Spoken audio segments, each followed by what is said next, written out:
Alright, it's time for another Mojo's Gaming Journal. And for the third entry of this series, I want to talk about a game that caught me off guard and really surprised me in 2023, and that is Baldur's Gate 3. Now, when I first started seeing Baldur's Gate pop up, it was early on in the year when people were talking about the upcoming releases and what to be excited about, and I thought Baldur's Gate 3, I haven't really heard of it. I didn't think it was a big deal, personally. But I heard it was turn-based. I thought, it's not really my kind of game. I've played them before. I haven't had complaints. It's just kind of off my radar, right? And then, as the summer rolled out and the game started to launch, the best thing I knew about the game were all the memes, such as the bear sex scene that you could possibly encounter. Now, it doesn't happen to everybody, but if you set up events in a certain way, you could do it. But technically, it's not a bear. It's a guy that's a druid that shapeshifts into a bear. It's just, I read into it a little bit. I thought, okay, well, this game has options, but I don't know. And the full release came out on PC, people started playing it, and I started watching clips of the game and some of the options and some of the funny things that come from it, and just, I started to think, you know what? This game is impressive. Still not my cup of tea, and I don't play PC games. I'm a console gamer. I used to play PC games, but that's just a personal preference. I'm not, on either side technically. I'll play whatever, but I just thought, well, maybe one day if it comes to console, I'll think about checking it out. But it did impress me. I was like, okay, I see why people like this game. So a few months pass, and the game launches on PS5. Unfortunately, it's right when Starfield launched on Xbox, so I was deep into Starfield for September and a little bit of October, and then I played Forza Motorsport, and then I kind of hit a lull in the action. I wasn't sure if I was going to get Spider-Man or Mario. Then I thought, well, it is my birthday. I ought to treat myself. So I got Baldur's Gate 3 for the PS5. I saw some people play it. I have a coworker who doesn't really play these kind of games either. And I kind of sold him on Elden Ring last year. And he kind of sold me on Baldur's Gate this past year. So I thought, you know what? Hey, I'll take your advice. I'll give it a stab. Man, it was a hell of a learning curve. But I'll tell you, I had a great time with that game. Basically, Baldur's Gate is it's a Dungeons and Dragons game. The best way I describe it to people that are kind of outside of the gaming circles is if you're playing a game of Dungeons and Dragons. Baldur's Gate 3 is what you see in your mind when you're sitting at the table and playing the pen and paper Dungeons and Dragons. This is the visual version of it. And a lot of the game at its core uses Dungeons and Dragons 5th edition rules. So everything is dictated by the dice rolls that in the guidelines from D&D. And it's not really complicated because the studio that made this game, Larian, they did a great job of making all of that work under the hood and just explain to you what you need to know. And just from that aspect, I was sitting there thinking, this is a really complex game running a whole lot of equations and formulas under the hood, but they present it really well to players. It's just you don't have to see all of that. We'll let you know if your attacks hit or miss. We'll let you know all this stuff. You just worry about playing the game and making the decisions. You worry about calling the play. It's almost like a football game kind of, to where it's you worry about calling the plays on a coaching level. Let the game play itself on the player level. Might be a weird analogy, but to me it makes sense. And if it doesn't, berate me in the comments. I welcome it. Anyway, I'm just kidding. I'll ban your ass. No, getting back to it though. I was really impressed with this game. I was sitting here trying to think of some turn-based games that I played, and honestly, the only ones that really come to mind are the old school Pokemon games. Civilization 4 and 5, 6 a little, and then some of the old Final Fantasy games, and I enjoyed all of them.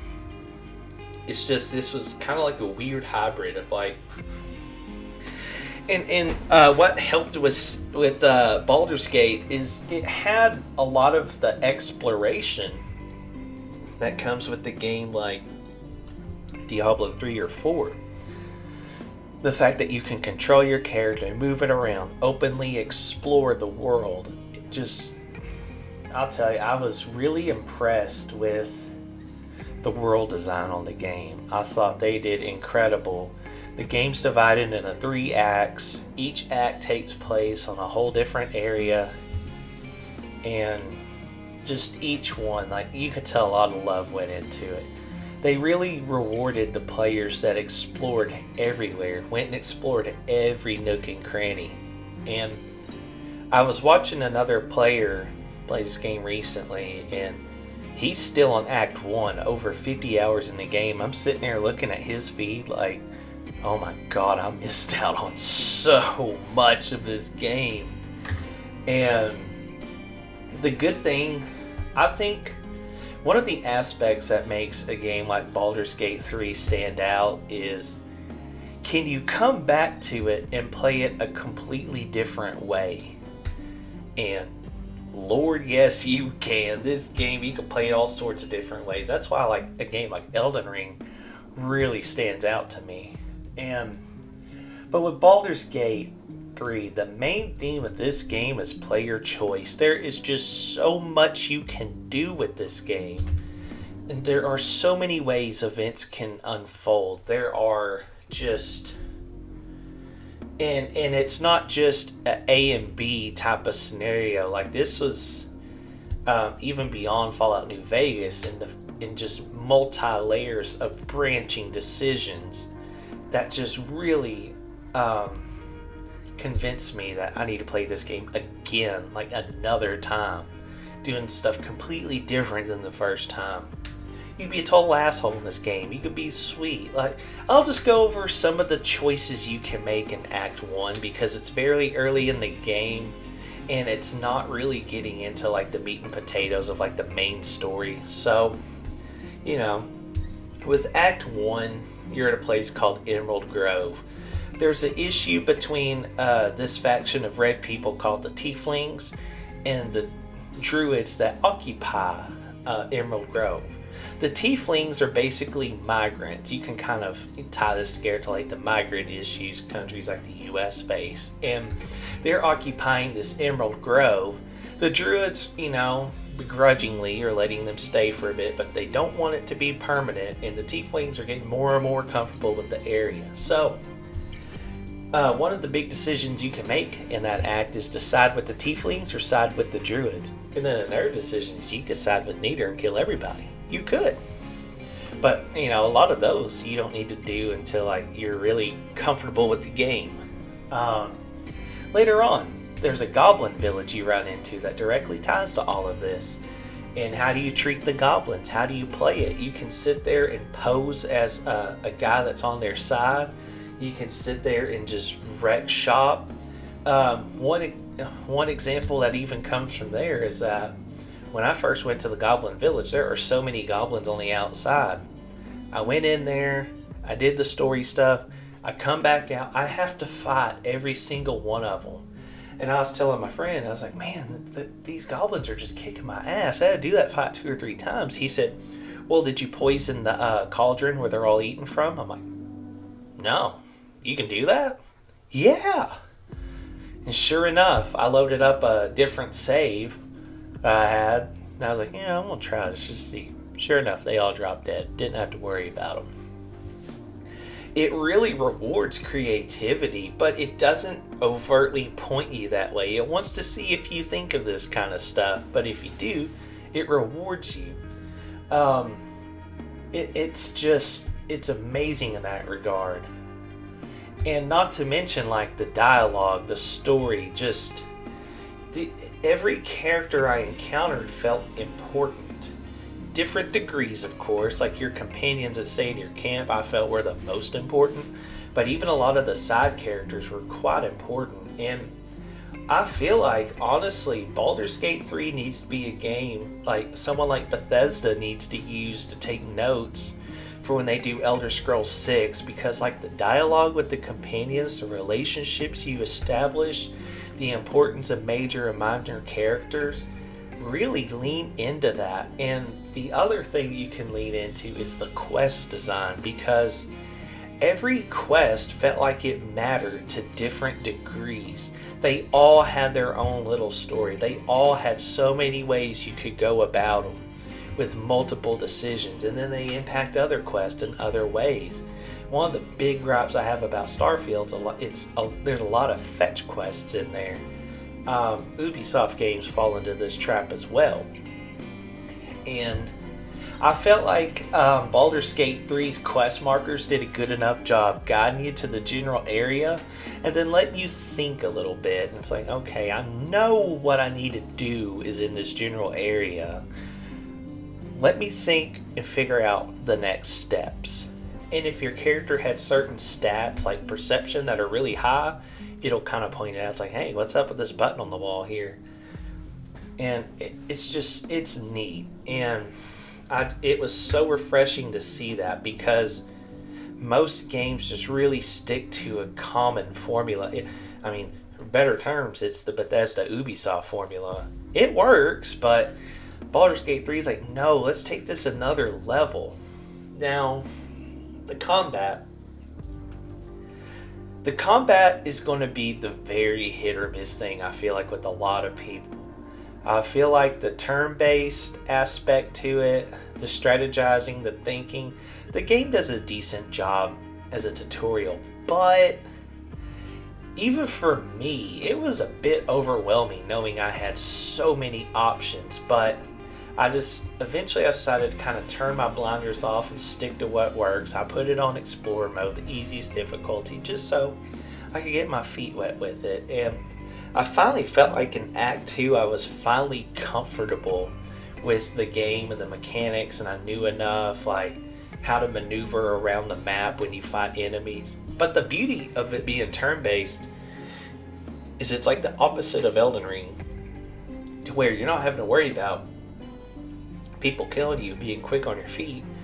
You can sit there on your turn as long as you want and just sit there and look at the battlefield. Maybe if I put my archer up there and get the high ground in these next couple of turns, I could get these 3 guys. Like, it really brings a sense of strategy to it, but a lot of the common gamers might not like that. And that's why I think Baldur's Gate 3 might not have some of that casual appeal as some of these other games do, just because there's a bit more to it. And honestly, that is my caution to you. If you're thinking about Baldur's Gate 3, now if you have a PS5 and you have PlayStation Plus, play the trial, the 2-hour trial that comes with the premium tier. Just see for yourself. You'll get enough combat to where you'll know if you like the game or not. Because it's not for everybody. Don't buy it on an impulse. For me, I'm glad I did. I kind of knew what I was getting into, but it was still a bit overwhelming. But eventually, though, once you get to see all the options it has, not to mention your character class could just go any way you want. And Larian also introduces a guy to your camp named Withers, who's like this undead guy. And Withers was my best damn friend. I'm really bad about being indecisive in these games. Like on Diablo 4 recently, like I have a sorcerer and I spent a lot of money going back and forth on my talent tree.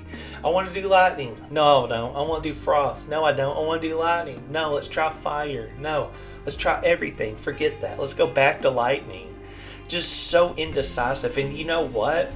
Baldur's Gate's cool with that. They make it to where you can turn the game upside down with the classes. Like if you want your character, you're playing a paladin. It's like, I don't like the paladin. You don't have to go make another character and do all that again. Go talk to Withers and spend some money, and the value of the money is like nothing in relation to what you bring in. And you can be a cleric or a warlock. You can completely change your character at will. And it's just it's really impressive. Now, the story was really good. I think each act has its own theme. It has its own story arc. It has its own designs. It has its own pacing. Act 1 is a good middle ground. It just gets your feet wet. Act 2 felt like really high paced, really high stakes. And then Act 3 was the longest because you're actually at Baldur's Gate, which is a place, really if you don't know. And, it starts out just kind of calms you down from the events in Act 2, lets it breathe a little bit. Okay, go do some side adventures, learn about your companions some more, go explore these different arcs. And then once you get toward the end of the game and the main drama, it ramps up. And there's multiple ways you can handle it as well. So I think Baldur's Gate 3 is just a unique game, and it really stands out among the other games that came out last year. And it's a good example for some of the well-known studios to learn from. Now, you don't have to adapt Baldur's Gate 3 completely, but there are things you can learn from Baldur's Gate 3, like different aspects of it, and put it in your next game. Like some of the developers that make turn-based games can look at Baldur's Gate and take from some of those mechanics in terms of player agency. And then like Bethesda can take some notes from the quest design, the dialogue, the relationships. And Elden Ring, Dark Souls, FromSoft, that company, they could take some notes in making their quest a little less vague. Just a journal with a basic map marker would be just awesome. Because, and that's the thing about Baldur's Gate 3 as well. For a game that's so complex, I didn't feel like I had to sit there with the damn encyclopedia pulled up next to me just to play the damn thing. It's pretty, now sometimes some of the puzzles stumped me and eventually I had to kind of cave in, but, that's any game. So, performance, man, it looks great. It plays great on PS5, and then from what I'm seeing it now that's on Xbox, it's doing the same thing. I have a friend that's playing it now on that platform, and he told me it's smooth sailing. But I agree with the consensus that Baldur's Gate 3 was the game of the year for 2023, just because of some of the stuff we talked about in this journal entry. It really set itself apart in many ways and kind of gave some notes for future games. Kind of like when Skyrim came out in 2011, and then Ubisoft started taking notes from Bethesda and started kind of coming up with their own formula, right? It's a lot like that, and I think as it goes on, we'll start seeing more elements of Baldur's Gate 3 creep in through other games, which is fine. But as much as I like the game and everything, I'm definitely going back to it, but I don't think it's a top 10 game of all time for me, but it was definitely the top game for this year. But I will warn that it is not the most accessible. Just kind of know what you're getting into, because it's a costly game. It's worth it, but, as much as games are these days, don't get burned. Know what you're getting, because these damn things cost some money. Other than that, though,